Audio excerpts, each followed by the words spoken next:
América Latina, en nombre de la Convención, en nombre del interés superior, procesamos cada vez más chicos y cada vez más chicos. Por eso me burlan por este ejemplo. Pero es muy clarito. Cada vez más procesamientos de adolescentes y cada vez de menor edad. Porque los otros que hicieron eso lo hicieron en nombre de la seguridad pública, en nombre de los derechos de la víctima, sacrosantos, en nombre de la, qué sé yo qué, de la vindicta pública, mis estimadas colegas, primas del Ministerio Público Fiscal. Lo hicieron en nombre de la defensa social. Lo hicieron en nombre de qué sé yo cuántas cosas. Nosotros compramos una gaseosa que en nombre del interés de los niños nos hizo procesar más niños cada vez más chicos. Si no nos damos cuenta de eso, no podemos ni hablar ni de manuales, ni de protocolos, ni de recursos, ni de nada, porque estamos perdidos y no sabemos si vamos para el norte o para el sur. Nosotros estamos viviendo todavía tardíamente, el proceso de recepción, término jurídico, de la Convención. La aceptamos jurídicamente. ¿Cuándo Bolivia? Septiembre, me corrigen si fue antes, septiembre del 90. La colocamos en rango superior. Me llevo, sin duda la conocí, la he citado en dictámenes, la joya que es la Constitución de Bolivia. Yo suelo decir la Constitución social por antonomasia. Siempre hablamos constitucional la del 17 de México, por supuesto la brasilera, que está en un debate muy duro con el tema de la enmienda constitucional para bajar edades. Pero acá tenemos una Constitución que nos dice muchas cosas. Entonces, ¿cómo no este artículo cuando no los hemos aplicado? Cuando yo digo no los hemos aplicado, hago la del consultor, siempre o nunca. No es que no alguna vez lo aplicamos. ¿Cuántas veces? Una vez en un país hermano cercano, pregunté esto, 4 casos. Tenían desde el 97 la posibilidad de no judicializar 4 casos en 10 años. Eso es no aplicar. Eso es tener algún casito como para tirar el ejemplo. Para que se hable de aplicación tiene que haber una incidencia relativamente ponderable. 100% mentira. El que dice 100%, en el 100% de los casos apliqué y me fue bien, una vez o miente y vende lo que quiere vender, o si no, peor todavía, es hombre de un solo caso. Claro, yo digo, los antiguos decían, temo al hombre de un solo libro. Bueno, yo digo, temo al hombre de un solo caso. Porque yo tengo un solo caso y me fue bien, tengo el 100% de éxito. Claro. Los que tenemos 10 audiencias por mañana no somos hombres de un solo caso. Ganamos y perdemos. Nos va bien y nos va mal y nos equivocamos, además. Tratamos de equivocarnos lo menos posible. ¿Cuántos casos de solución sin judicialización conocen? Sinceramente, entre hermanos. Los latinos dirían interamicos. ¿Cuántos? 1, 7, 20. No. ¿Más? A partir de la aplicación. Ahora. 548. Sí, pero la ley la tenemos, esto lo tenemos del 90. No importa, está bien. No lloremos sobre la leche derramada. Si no lo hicimos antes, empecemos a hacerlo ahora. Pero es cierto que este es un articulito marginal. No está, a ver, yo lo digo casi lo digo para provocar y porque la jornada es larga y si no empezamos a amenizar de movida, no está en los folletos. Es cierto. Está en los códigos, por supuesto, en todos los códigos aparece, de un modo u otro, con una técnica u otro, alguna salida alternativa distinta. Pero por lo general en nuestra Latinoamérica hemos preferido que la alternativa sea alternativa a la medida y no alternativa al proceso. Hicimos alternativismo, pero no una alternativa al proceso, sino el 40.3b, que a su vez tiene un antecedente importantísimo en la regla 11 de Beijing.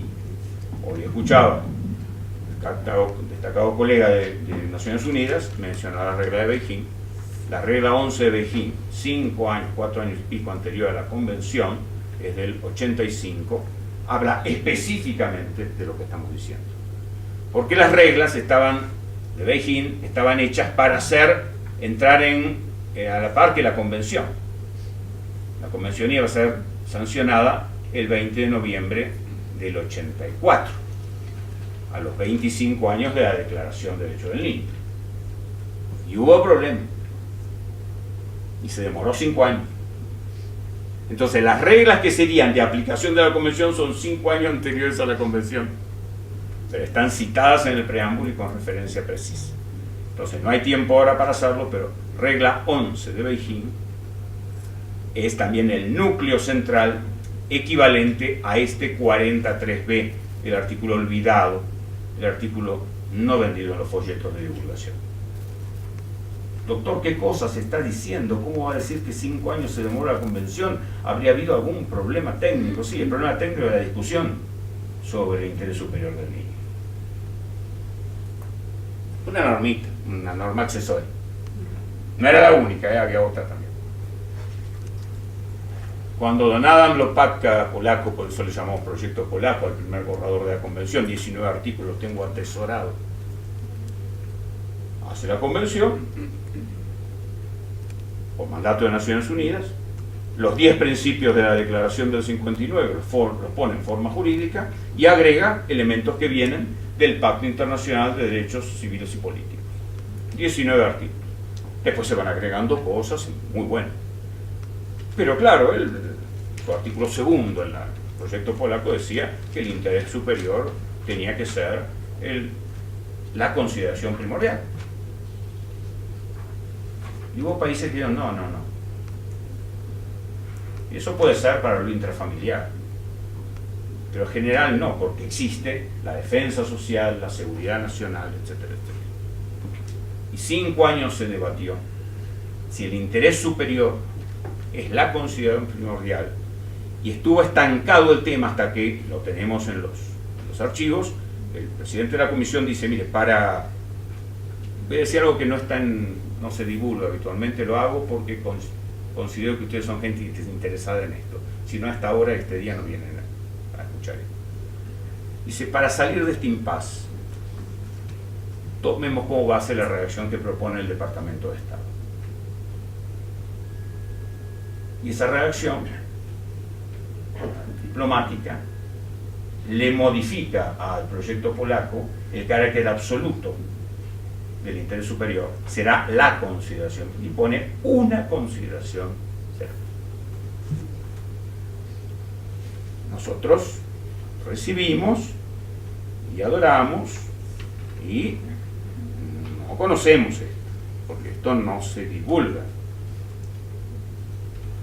Sí, el que quiera de esto, porque a mí me ha enseñado desde que era maestro que en todo grupo está el que escucha, está el que acepta, está el que rechaza, y eso vale mucho porque fomenta el debate, y está el que se queda con ganas. Para el que se quede con ganas, por eso, hay una revista de justicia restaurativa que se llama Justicia para Crecer. Entran www.justiciaparacrecer.org, número 14. Hay un artículo que relata todo el debate sobre el artículo 3. Se van a sorprender de cuáles fueron los estados que se oponían al carácter absoluto del interés superior del niño. Ni eran ni Bolivia, ni Argentina, ni Burundi, ni Nicaragua. Justiciaparacrecer.org, número 14. El autor es Polverini, me está cubriendo ahora en Buenos Aires mientras yo estoy acá, y se llama el origen del concepto de interés superior. Pero nosotros tenemos, entonces, un artículo que habla del interés superior y legislaciones internas nuestras que lo absolutizan. Nuestras legislaciones americanas, en su redacción, van un punto más allá que el compromiso diplomático del artículo 3. No es una de las consideraciones que nosotros lo hemos tomado como base. ¿Por qué? Porque es la fuente jurídica, el principio jurídico fundamental. Si yo considero que el chico que transgrede deja de ser un niño y por lo tanto no rige para él el interés superior, que rige para mis 5 nietos, estoy esperando uno más. Para ellos sí, pero para el que robó no. Lo que estoy haciendo es retrocediendo en la historia y abrevando en un principio que no la gente, pero los juristas, los abogados lo tenemos metido acá adentro y se lo pasamos a la gente, que se lo voy a decir en latín para dármelo de erudito: malicia supplet aecatis. Malicia con T, malitia. La maldad suple la edad. ¿Qué locura es eso? Si tiene 10 años, pero mata, si pudo matar, es un adulto. Si pudo violar, horror, es un adulto. Si pudo robar, es un ladrón. La maldad del acto suple la edad.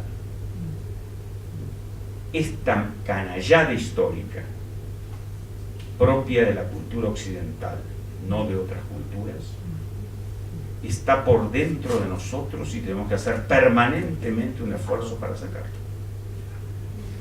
Porque lo que yo tengo es un chico de 7 años que mató, no un asesino de 7 años. Lo que yo tengo es un chico de 13 que abusó. Lo que yo tengo es un chico de 13 abusado que abusó.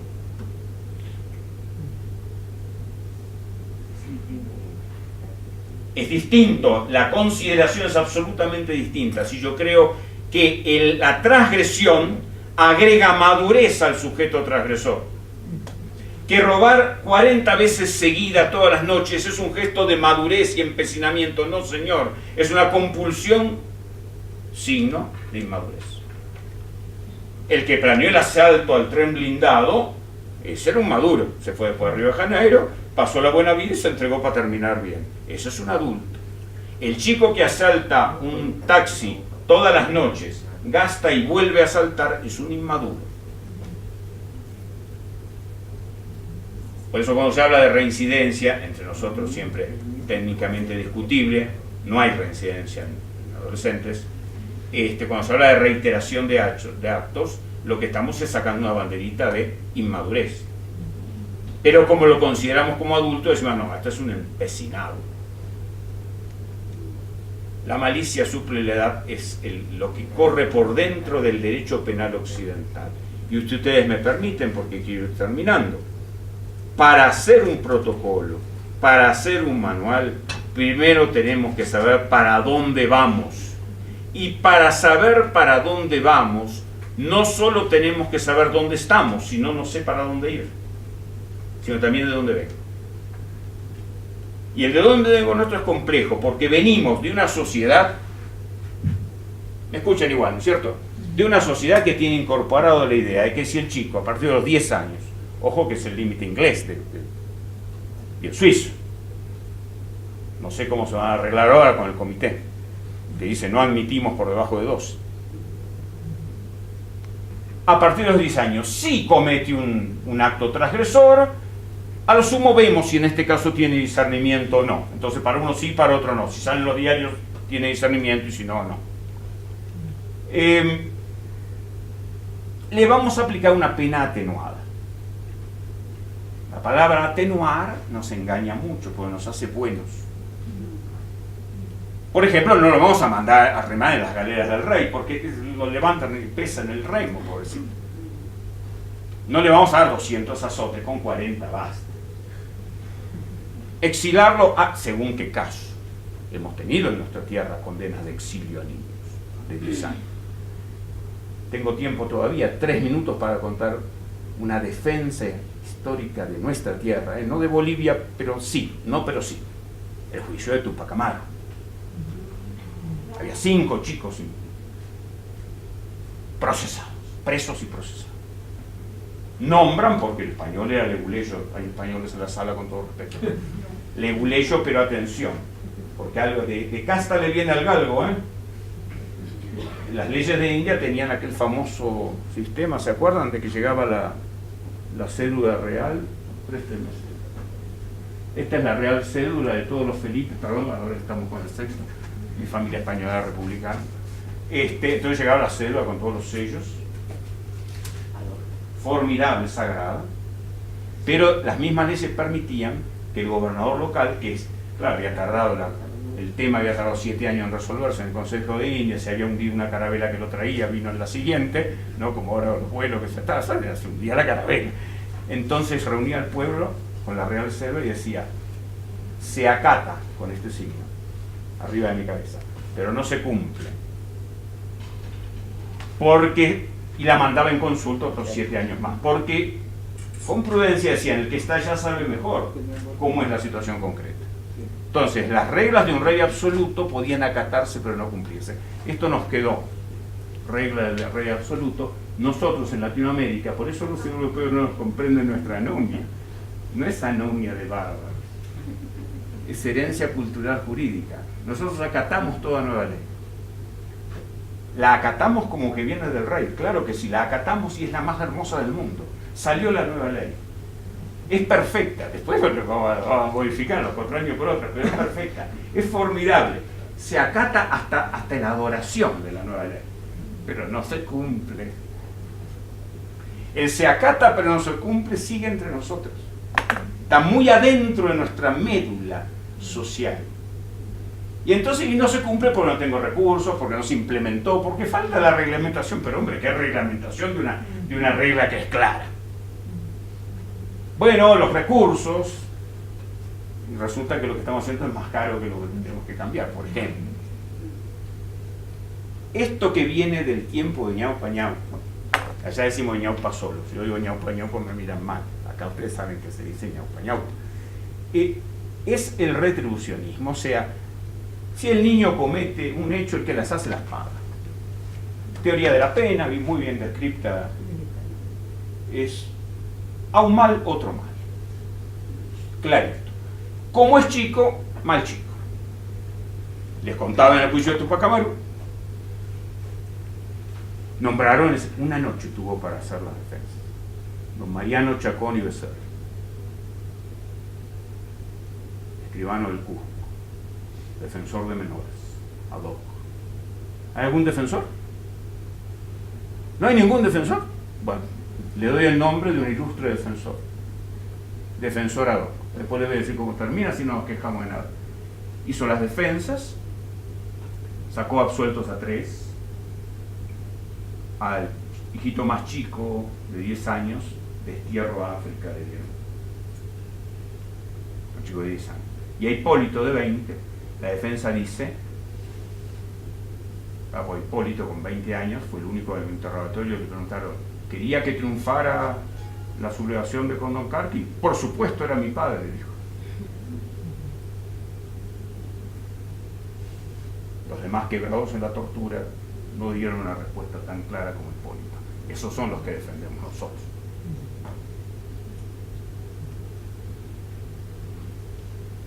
Y dice, no se aplica pena de muerte por debajo de 25 años. ¿Qué?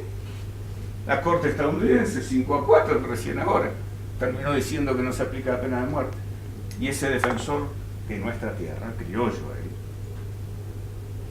en una noche para defender a alguien que tenía la sentencia ya hecha, dice, no se aplica la pena de muerte a menores de 25 años. Por supuesto, lo masacraron. Mete un recurso diciendo, ninguna ley permite ejecutar con tortura, con tortura. 1781 estoy hablando, ¿eh? Si la barbarie permite la tortura en el procesal, para hacer confesar, ninguna ley permite ejecutar con tortura. Apeló con efecto meramente devolutivo, en Carabela no en esa época, iba en navío, por supuesto que lo ejecutaron. En 1814, y eso sí es historia nuestra paseña, digamos, cuando la sublevación del 14, de Mateo Pumacargo, del cura Muñecas, Tucumán, un criminal de guerra para mí, un genocida, que fue el general Ramírez Orozco, que tomó la paz. Llega al Cusco y lo fusiló al viejo defensor. Y en la orden de fusilamiento dijo, porque quiso, dice, rehacer la de Tupac Amaru. O sea, que no se queje defensora por cosa que le pase, no se queje colega porque un predecesor nuestro lo fusilaron por defender chicos. No sé si esto se cuenta, no está generalmente en la historia que nos cuentan. Para dominar un pueblo primero hay que escribirle una historia. Esta generalmente no se cuenta. Porque esto quiere decir, nosotros teníamos defensores cuando nadie hablaba de esto. No estamos recibiendo ninguna gaseosa envasada. No le debemos nada a nadie, podemos hacer nuestra historia desde nosotros. Muy nacionales y muy universales. Un viejo de nuestra tribu, digamos, criolla allá, Taureche, dice, lo nacional es lo universal, visto desde nosotros.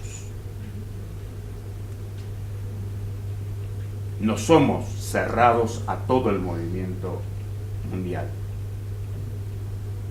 Lo vemos desde nosotros. Eso es lo nacional. Entonces nosotros tenemos una historia que no es la de solamente la del retribucionismo penal, ni es de lo que inventó el mundo anglosajón del tutelarismo. Yo dije mala palabra, claro que sí, peleé duro contra el tutelarismo, conseguir los primeros fallos de inconstitucionalidad en mi país. Cuando viene la revolución industrial, los ingleses y después los americanos ven que comienza a haber delincuencia juvenil urbana. Pandillas de Nueva York. Los niños de los libros de Dickens. Entonces empiezan a pensar si lo que estaban haciendo, que es desde los 10 años, aplicar penas atenuadas, servía o no. Y terminan dándose cuenta que no. Yo siempre cuento en una investigación, por aquello que lo nuestro es lo universal visto desde nosotros, una investigación que es de la Cámara de los Comunes, en 1844, empiezan a preguntarle a un montón de gente. Y viene el pastor anglicano que atiende una de las tantas cárceles del Reino Unido, de Inglaterra. Y ese pastor dice, yo voy todas las semanas a celebrar los oficios. Y siempre veo a los niños recién llegados. Están en un rincón apretados unos contra otros, temerosos. Cuando voy a la semana siguiente, están corriendo entre los presos mayores, todos juntos, molestándolos incluso. Esos niños le han perdido el miedo a la cárcel para siempre. Me parece que hacemos un error en mandarlos tan chicos a la cárcel. Mirá el razonamiento, casi cínico, ¿no? Pero realista. Bueno, todo ese movimiento hace que los anglosajones inventen el tutelarismo, o sea, una postura, atención que también anda adentro nuestra, por lo cual una persona se encomienda a una persona, el juez de menores, el juez juvenil, la corte juvenil, trabajar con estos chicos sin ninguna regla del derecho penal. Se le entrega el chico en sus manos y haga lo que pueda. Pero hay algo bueno en eso, porque tiene ahí un médico, tiene ahí una, no se llamaba trabajadora social, se llamaba visitadora, qué sé yo. Psicólogos no existían todavía, pero algo aparecía, docentes. A ver qué pueden hacer con este chico para que no sea un delincuente juvenil. Entonces, con una buena intención, por así decir, nace en los Estados Unidos el Tribunal de Menores. Y vienen, claro, con menor velocidad, porque los tiempos sean distintos, y viene esa mentalidad tutelarista del juez omnipotente que hace y deshace, y donde desaparece la defensa. No como a don Mariano Chacón, que no eran ni bolilla, ni siquiera le piden opinión, porque el juez es el defensor del chico. ¿Para qué quiere defensor? Y en algunos sistemas ni fiscal. Chile en el 29 abolió el fiscal, el que acusaba el mismo juez de instrucción. Eso se llama coherencia. Y el tutelarismo avanza y llena el país, llena nuestro continente. Y los que no teníamos jueces tutelares somos atrasados.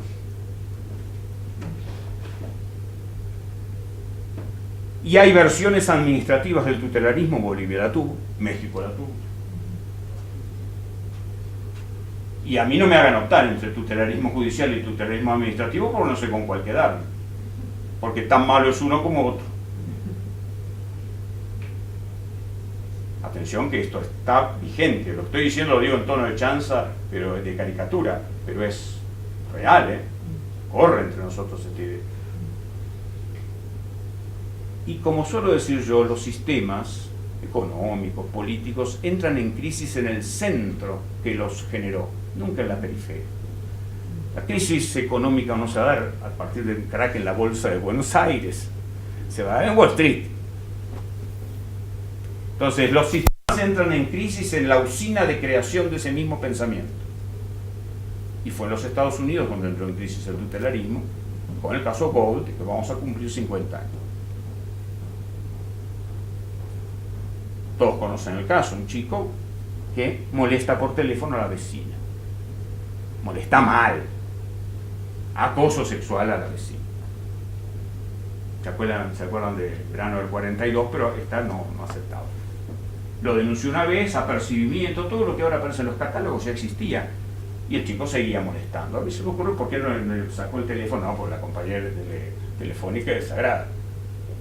Entonces lo interna hasta los 21 años en Tucson, Arizona, en un instituto industrial, por una falta que si lo hubiera hecho un adulto tenía 2 meses de arresto o multa. Jerry Gold tiene la suerte de que sus padres conectan una instituciones de derechos humanos y pierden en el condado de Gila, que era donde se dio, pierden en Arizona, en Tucson. La Corte Suprema de Arizona les dice que el juez tiene amplias facultades y van a la Corte Suprema norteamericana, les abren el recurso, porque hay un fuerte lobby en ese sentido, y un fallo formidable dice: señor, las garantías de un niño menor de los 16 en ese momento para Estados Unidos son tan válidas como si fuera mayor.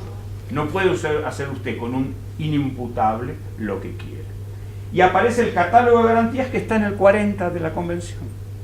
Atención, que el caso Gold no dice hay que bajar la edad para incriminarlo, dice incriminable o no, tiene las mismas garantías. Algunos lo leyeron al revés y bajaron las edades de incriminación. Eso pasó en Nueva York, año 78, en medio de una campaña política compleja. Tony Cuomo, demócrata, contra Dudakis, republicano, los republicanos diciendo que los demócratas, por su política de derechos civiles, fomentaban el delito, porque tenían mano blanda, y en medio de la campaña un chico de 14 años, Barker, mata a 2 ancianos en el subte para robarles, para comprar droga. Las cosas pasan en todos lados. Ahí pasó en medio de una campaña política. Y entonces rápidamente la bancada demócrata, para que los otros no le cobraran, esto pasa, sí, no le cobraran la inseguridad, toma 3 medidas. Baja la edad a 13 años, coloca las medidas de 5 años, 13 más 5, y ahí vienen los 5 y los 6, 13 más 5, 18, después te espero con el derecho penal adulto, y divide el juzgamiento y dice al Tribunal de Mayores los delitos de homicidio. 3 en 1. A nosotros las recibimos dosificadas. Exactamente el proceso que hemos recibido en Latinoamérica. Por eso digo, nosotros, en lugar de la recepción de la convención, que decía otra cosa, en realidad recibimos la ley de Nueva York. Pero tenemos que saberlo y decir me gusta o no me gusta. Saber qué me ofrecen. Porque el proceso latinoamericano es baja de edades, ampliación de la duración de las medidas, y finalmente, cuando las 2 medidas no sirven para nada, como ya ha hecho Chile, división, casos graves a juez y derecho de mayores.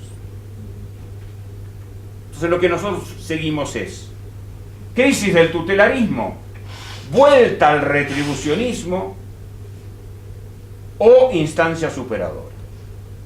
Porque si tenemos una mentalidad, no discuto de epistemología ni nada, dialéctica, que soy o tutelarista o retribucionista, neotutelarista o neoretribucionista, neo o recontra no sé, mano dura, yo voy pasando como un péndulo, no tengo otra salida. No tengo otra salida. Las salidas son siempre por arriba, las salidas de los laberintos.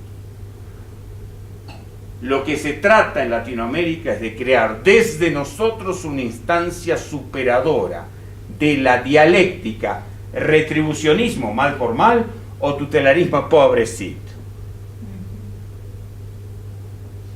Porque las dos son malas.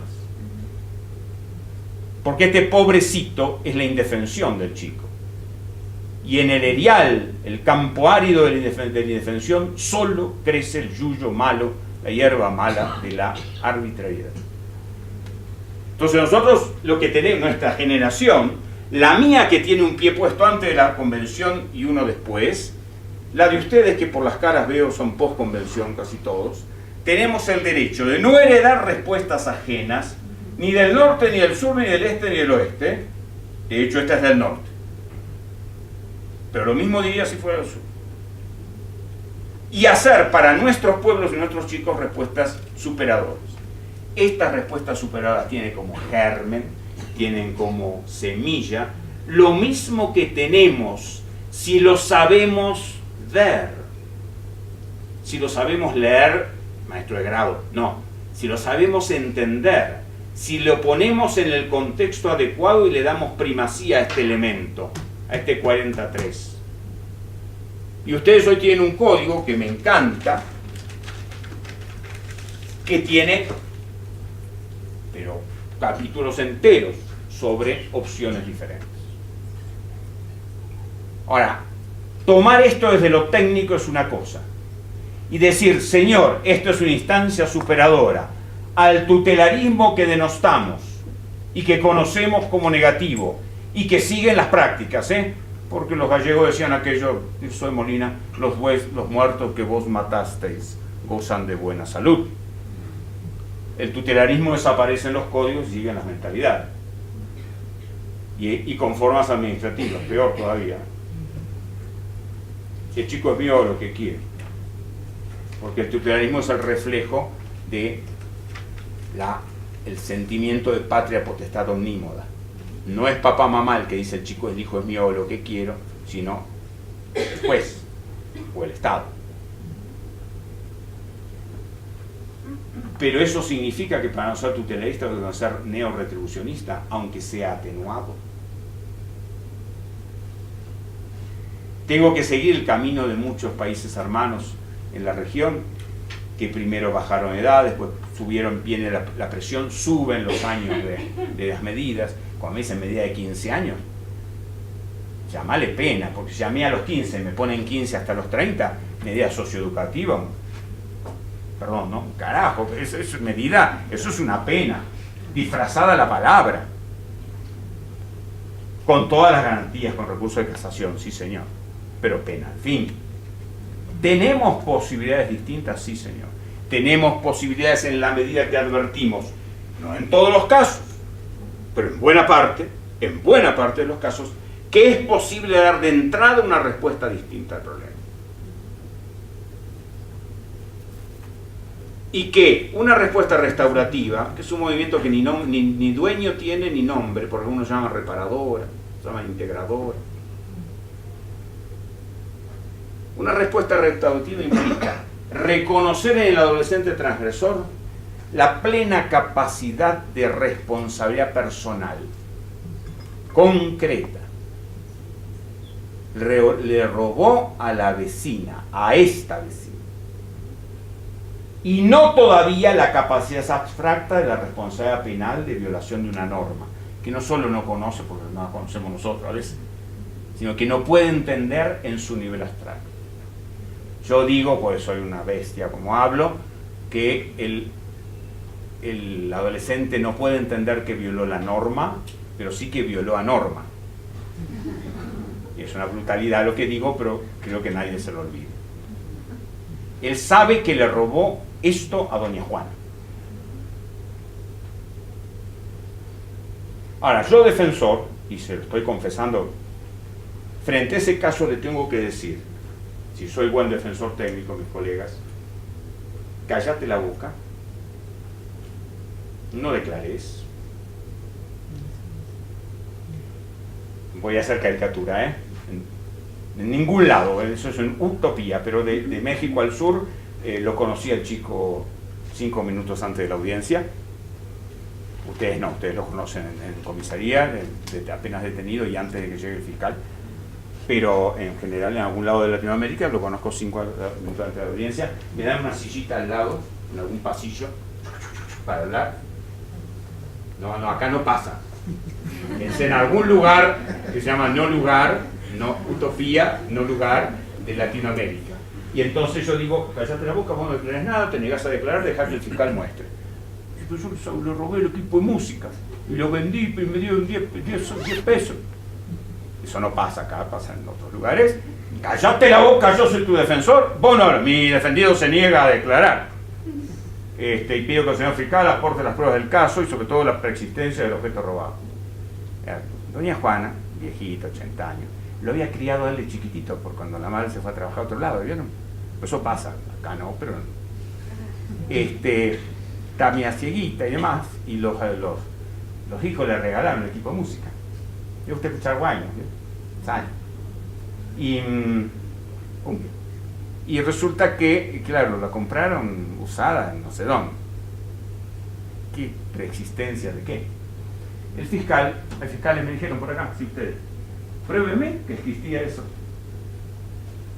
Pruébeme que una mujer casi ciega puede reconocer al hijo de su vecina y comadre como que entró a sacarle el equipo de música. Pruébeme, por favor. No pudo probar nada. Y como hay buenos jueces, y no pudo probar nada, absuelto. Entonces yo al pibe le digo, zafaste, pibe, esto es en porteño puro, zafaste, pibe. No te podemos probar nada. Y eso es un honor. Cuando el pibe me dice, hey, ¿qué va a hacer, don Álvarez? Se lo digo en porteño. El chabón se barrió y lo tuve que dar vuelta. ¿Lo traduzco? El chabón, el hombre, se barrió, se resistió y lo tuve que matar. Y no le pueden probar nada. Yo le digo, zafaste, pibe. Yo soy un excelente defensor, también soy un hijo de puta como persona adulta. Entonces, un sistema que a alguien consciente lo pone en, perdón las palabras, las palabrotas, pero sale del alma, lo pone en el brete, que si es técnicamente correcto, es éticamente malo, no es buen sistema. Algo está fallando en el sistema mismo. La propuesta es otra. Pensemos cómo ese chico puede asumir su responsabilidad personal sin incriminación penal. Apartada de la incriminación penal. Porque si no, yo soy un pésimo defensor. Lo entrego, confeso, para que me lo condenen. Si hay incriminación penal. ¿Cómo puede formularse un sistema que diga, en este caso, porque es posible, en el primero que le cuento, no en el segundo, puedo levantar, dejar de lado el garrote de la acción pública y buscar otro modo donde este pibe reconozca que lo que hizo está muy mal, que le fue a robar a la viejita, que además le debe una gratitud tremenda, que lo quiere mucho y que seguramente la viejita misma, se sabe que fue él, no quiere que vaya preso. Pero que tiene que reparar, de algún modo. Ah, doctor, eso es indemnización, esto es Harvard. No.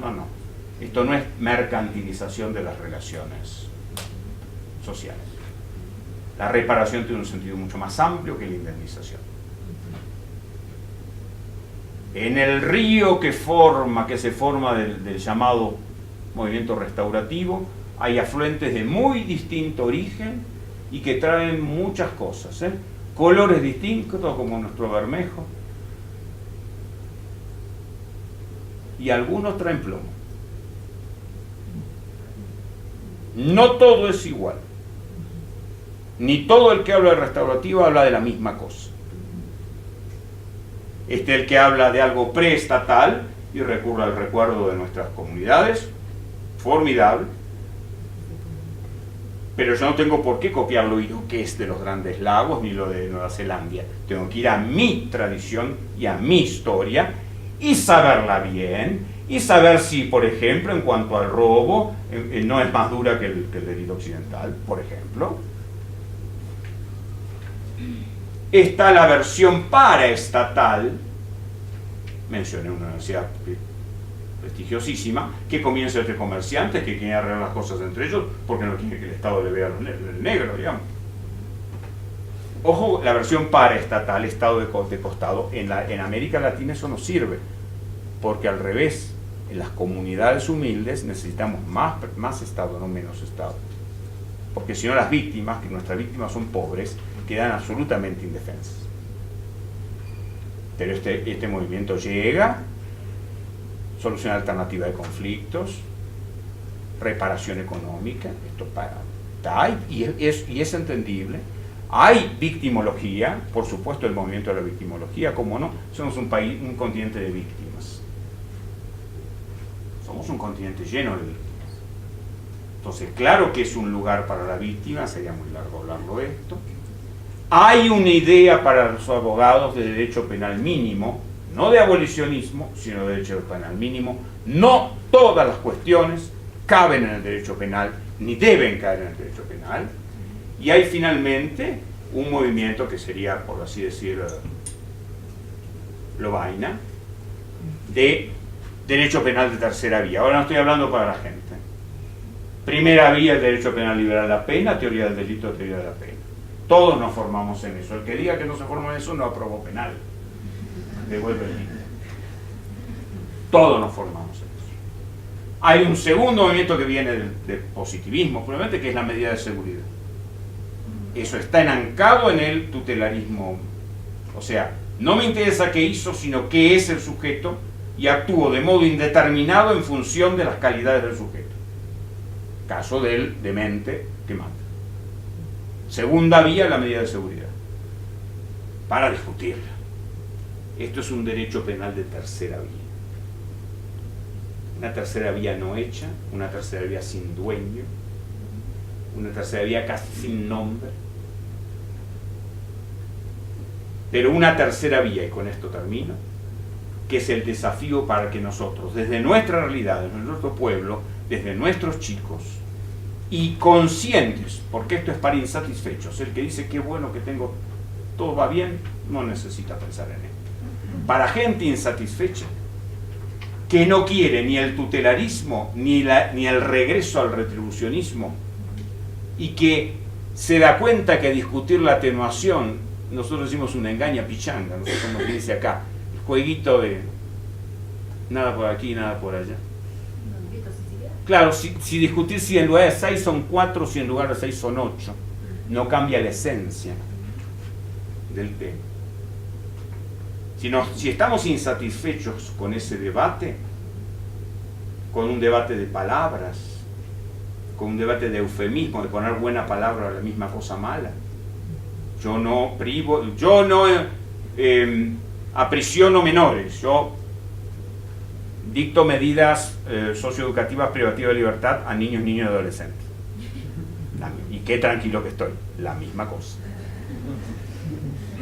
Por eso qué bien la constitución de ustedes cuando clarito, le he citado el dictamen, dice, son niños, se consideran niños, niños y adolescentes a toda persona menor de edad. Clarito. No basta con que le cambie el nombre para que cambie la esencia de las cosas. Si estamos insatisfechos de este movimiento al cual nos han metido, porque el tutelarismo nos vino del norte y el contratutelarismo nos vino del norte y la vuelta al retribucionismo nos vino del norte también, por eso cuento la ley de Nueva York, que es en gotitas el remedio para toda la región.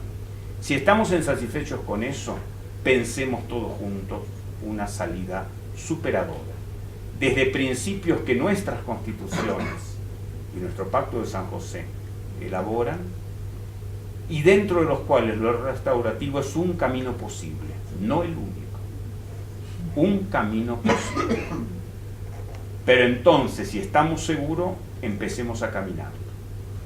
Sobre la marcha veremos errores, vueltas, revueltas, modificaciones, y entonces sí, desde ese convencimiento, un manual, un protocolo, una reglamentación, tiene sentido. Porque si no, tendremos los manuales mejores, no dudo, los protocolos más perfectos, no dudo, juntaremos todos los sellos que dan prestigio y nobleza al tema y haremos como siempre. Se acata, pero no se cumple. Muchas gracias. Después de 15 años de debate, no admitir 3 estándares, estándar jurídico. No admitiremos ningún informe por debajo de 12 años. Y se lo dice a Suiza y a Inglaterra, dije. Pero las edades recomendables son 14 o 16. Es la franja de Latinoamérica. Ustedes están en 14 ahora. 16 estamos nosotros. Pero 16 lo puso el general Perón en el 54. Por eso nos vienen a vender, en Argentina era típico el té inglés se cosechaba en Misión. Nos vienen a vender lo propio. Pero hay un tercer estándar que no se dice. Y los que tengan más alta no bajen. O sea, el efecto cremallera como el de la pena de muerte en el Pacto de San José. Nadie la coloca de aquí en más y el que la derogó no la vuelve a colocar. Ese estándar está calladito. La observación general número 10, a quien el colega se refirió, pero que es de 2007. Es formidable. Y es el intérprete auténtico de la convención. Yo creo que para trabajar esto lo tendría que ver. Yo he sido relator general de algún congreso de los órdenes del Cairo en 95. Yo sé el esfuerzo que hace bien en todo esto. Habría que ver. Regla 11 de Beijing, con su comentario. Incluso yo, que no recibo la cosa envasada, estoy en contra de un elemento de la regla 11 que dice que la policía puede remitir. Yo digo, eso será en Helsinki, me parece muy bien. En Latinoamérica yo no le dejo al oficial de policía. ¿Hay gente de policía acá entre nosotros? Siempre hay. Usted como hombre de la fuerza diría, no, que en la comisaría se negocie si comunico al fiscal o no. Aquí entre nosotros es peligrosísimo. Y no me va a dejar mentir. Y me traería 1001 problemas dentro de la fuerza misma. Yo digo, no, la remisión la hace el fiscal o el juez.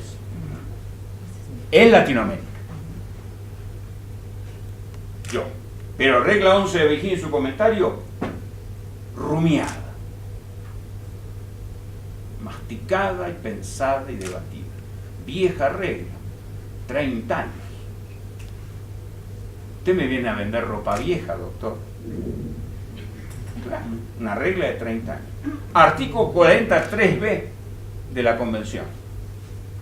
Como norma vigente para nosotros hace 25 años, que puede aplicarse con un código y con otro. Como el tutelarismo como actitud puede estar en un código y en otro. Y como el retribucionismo como actitud puede estar con un código y con otro. Y finalmente, después de esos elementos, observación 10 del comité. Porque de lo contrario, cuando yo tengo, como en el caso de Bulgar, 10 años y homicidio de un bebé, o como yo tuve en Argentina, 7 y 8 años y homicidio de una nena de 2 años, no tengo tiempo para contarlo, no me tiren contar casos porque no me voy. Tendría que bajar a 7, a 8. Y esto también es dato que no salió en los diarios.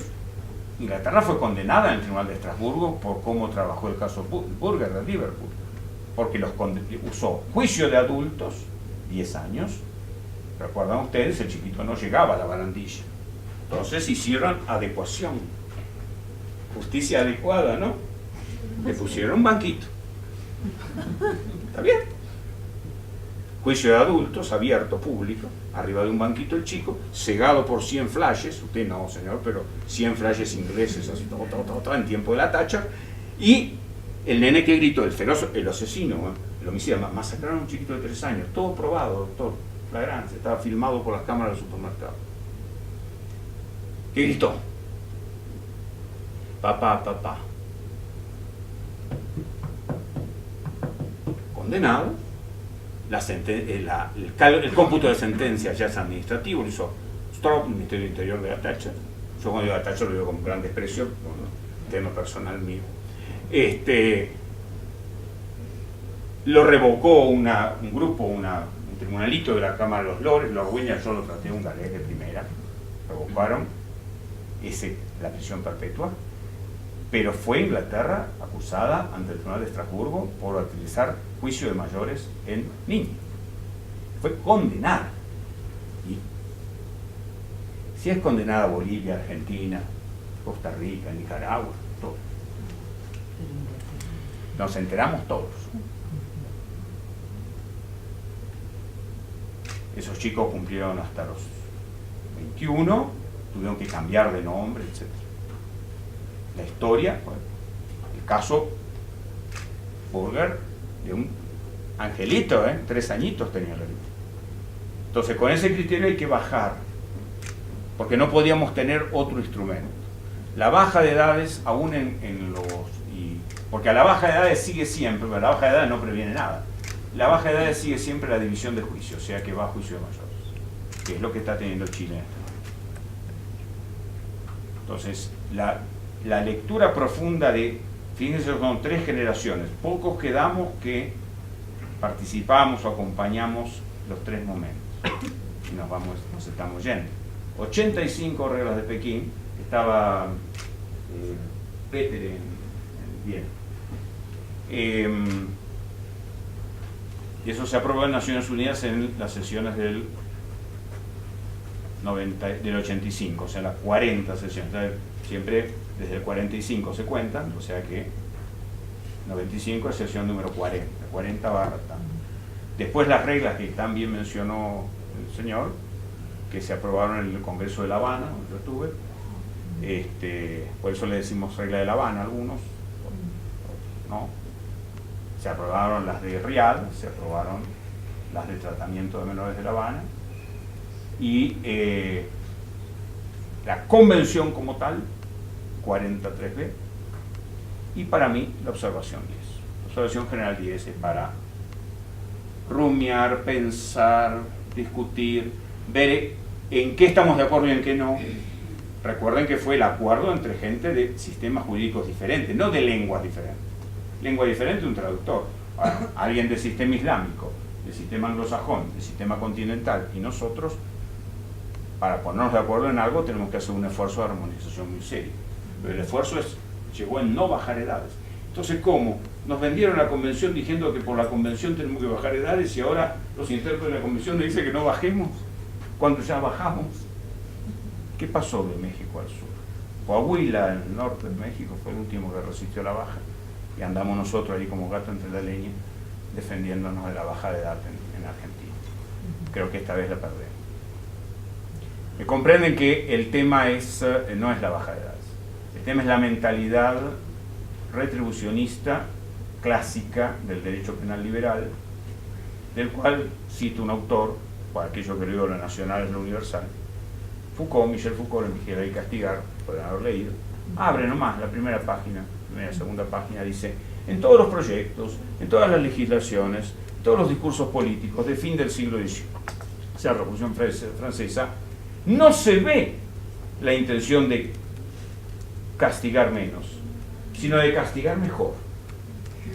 Atenuadamente quizás, por eso el término atenuado siempre, atenuadamente quizás, pero de modo más universal. Es colocar el castigo como constitutivo del acto social. Claro, porque el antiguo régimen se cebaba en el castigo de los chicos de Tupac Amaru, pero un chico ladronzuelo no se ocupaba la justicia del rey. No todos los ilegalísimos eran perseguidos. Esto lo trabaja muy bien Foucault. No por buenos, por desdén. Como no se perseguía el abuso sexual. ¿De dónde viene que en la comisaría, no sé si acá no debe pasar, pero en mi país y en otros lados sí, si va la mujer a hablar, lo recibe el policía y le dice: bueno, arreglate, qué sé yo, ¿qué? ¿Y vos por qué le habrás hecho? ¿Y por qué lo provocaste? ¿Y por qué fuiste a esa hora? ¿Y por qué te vestís así? Pero la mujer policía, acá no pasa. No, acá no. Pues uno puede hablar con gran libertad, habiendo caminado toda América de México al sur, menos la Guayana. Pero pasa. Eso es porque ese tipo de delitos no se ocupaba la justicia. Porque había selección del legalismo. El delito contra el rey. Yo he visto chicos condenados en Maranguita de Lima, año 95. Venían de Castro. 15 años. Estos son los dolores de nuestro pueblo, los tenemos entre nosotros. Dolor que cuenta hermano a hermano, porque podemos verlo en toda nuestra historia. Con juez cifrado, 1714. Pues anónimo. Condenados, perpetua, 15 años, por sedición, traición a la patria. Yo lo vi. Entonces uno dice el juicio de Tupac Amaru, seguimos.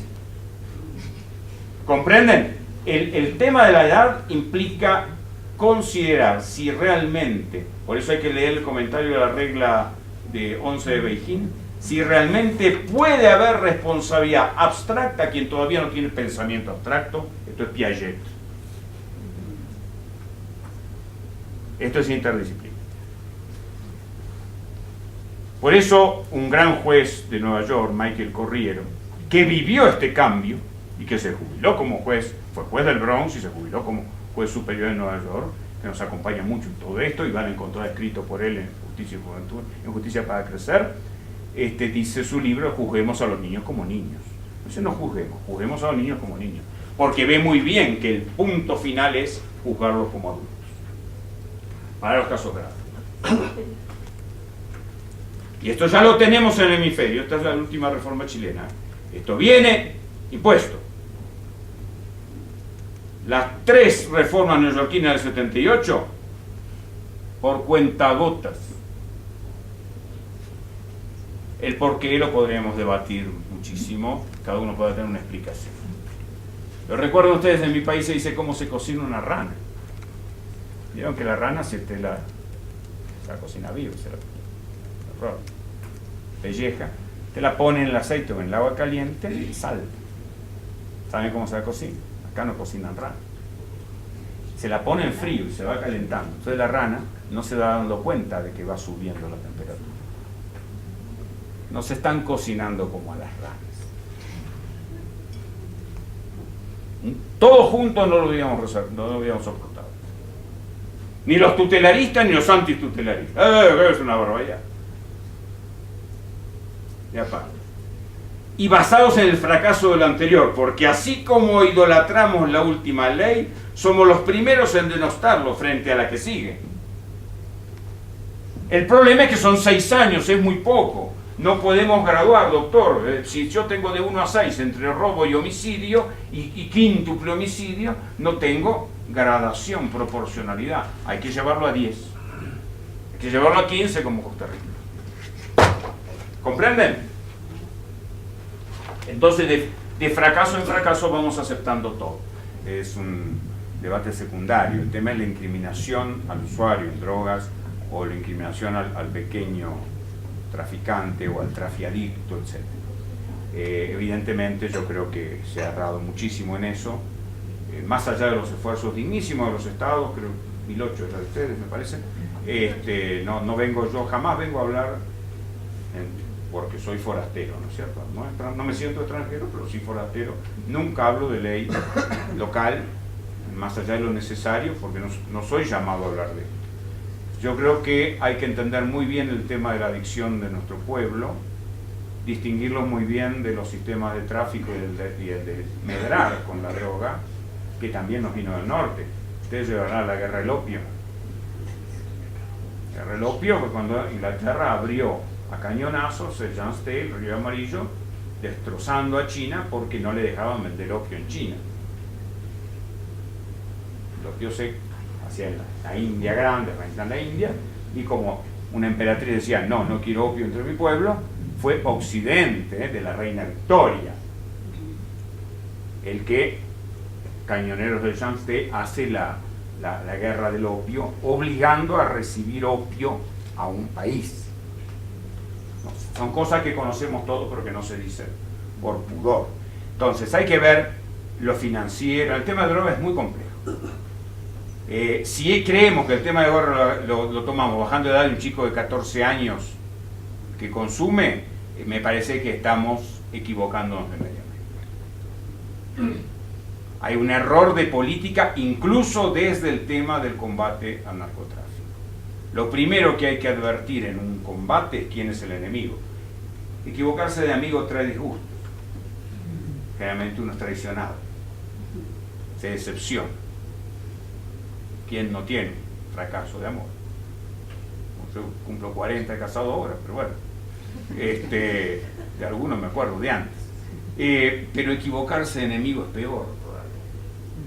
El que se equivoca de enemigo no sabe ni por dónde tirar. Y en esto nos estamos equivocando de enemigo. Si alguno de nosotros cree, político, hombre de la política social, del derecho, que el enemigo son nuestros adolescentes, nos estamos equivocando de enemigo. Nos estamos equivocando de enemigo. Por eso el tema drogas es todo un mundo. Identificar realmente dónde está el motor de todo esto. Esto es la tarea formidable que está haciendo la gente de bien. Y cambiar ciertas modalidades de no ver. Porque también, como aquello no hay peor ciego que el que no quiere ver, hay modos de analizar donde hay puntos negros, puntos que no se tratan y son peligrosísimos. Yo le quiero contestar el agradecimiento que la doctora me hizo, agradeciéndoles a ustedes. Para mí ha sido un gusto. Un hombre que, una chacarera de mi país, de Atahualpa, dice: aquí canta un caminante que muy mucho ha caminado. Así que para mí es un gusto estar con ustedes. Ahora les devuelvo el perro que les saqué y los dejo que ustedes cuenten las ovejas que son de ustedes. Las conocen ustedes y las llaman por su nombre. Es tarea de ustedes hacer todo esto. Uno puede entusiasmar si usted quiere. Entusiasmar es prender fuego.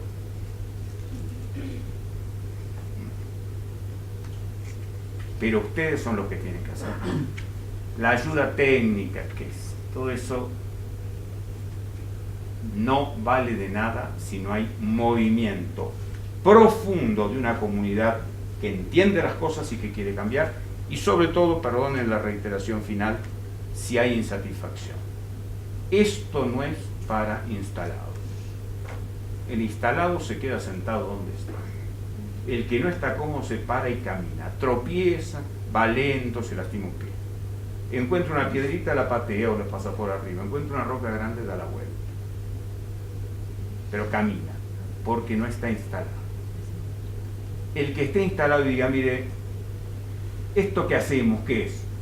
Neorretribucionismo atenuado, con un dejo tutelarista, ¿es lo mejor para nuestros chicos? Pues siga haciendo lo que está haciendo. El resultado en todos lados, de México a sur, es el fracaso. En todos lados, más o menos. Más o menos. Por eso, si están insatisfechos, que es un motor de realización tremenda la insatisfacción, busquen un camino nuevo. Porque los otros tienen los puentes cortados. Ya los han caminado otros y ya nos pueden decir: no sigan por acá, que van al Guay. Suerte.